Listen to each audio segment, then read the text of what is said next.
It was close to 4 in the morning when my phone buzzed on the nightstand. Half asleep, I rubbed my eyes and glanced at the screen. A message from my wife, Lily, appeared. "Calm down. I'll explain." My heart immediately began to race. I wasn't angry, at least not yet, but confused. Explain what? Why was she texting me at this hour? And why wasn't she home? For weeks, Lily had been different. Coming home late, guarding her phone, and blaming everything on work emergencies. I had chosen to trust her. That's what marriage was supposed to be built on. But that 4 a.m. text sent a chill straight through me. I sat up, switched on the lamp, and waited for her to respond. Nothing. Minutes dragged by. I tried calling her, but it went straight to voicemail. When I checked her location to the shared phone app, my chest tightened. She was across town near a hotel. I didn't want to believe what my mind was piecing together.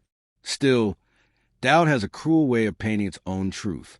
20 minutes later, I heard her car pull into the driveway, shattering the silence. My hands trembled as I went to the door. When I opened it, Lily stood there, wrapped in a jacket over a nightgown, eyes red and swollen from crying. She looked terrified, like someone caught in something she wished she could erase. "I can explain," she whispered, her voice trembling. I said nothing. I just stepped aside.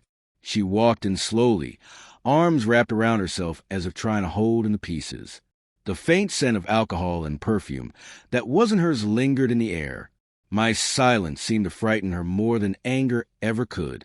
She sank onto the couch, breathing heavily before she finally spoke. "I wasn't at work tonight," she said softly. "I went to meet someone, an old friend. I thought it was innocent, but things got out of control." Tears streamed down her face. My chest felt like it was caving in, the air turning heavy. "Was it someone from your office?" I asked, keeping my voice calm. She hesitated, then nodded. "Yes, he's been there for years. We just talked, and then I made a mistake." That word, mistake, echoed in my head like a gunshot. I looked away, afraid that meeting her eyes would turn all the love we'd built into hatred. She said it ended that night. She realized how wrong it was, that she texted me because she couldn't bear to lie anymore.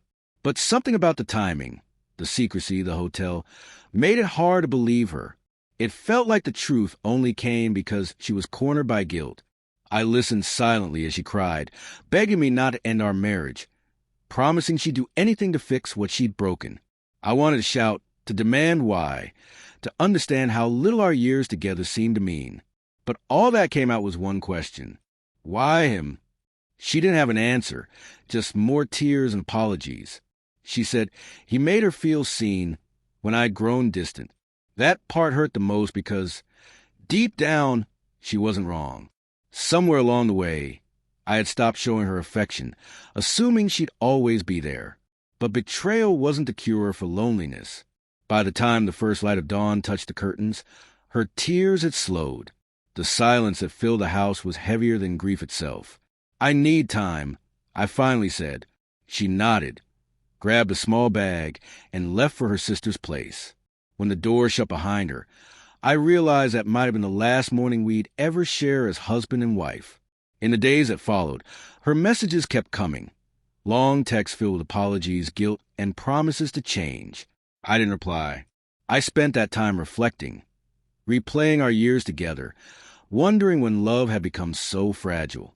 That 4 a.m. text haunted me. "Calm down. I'll explain."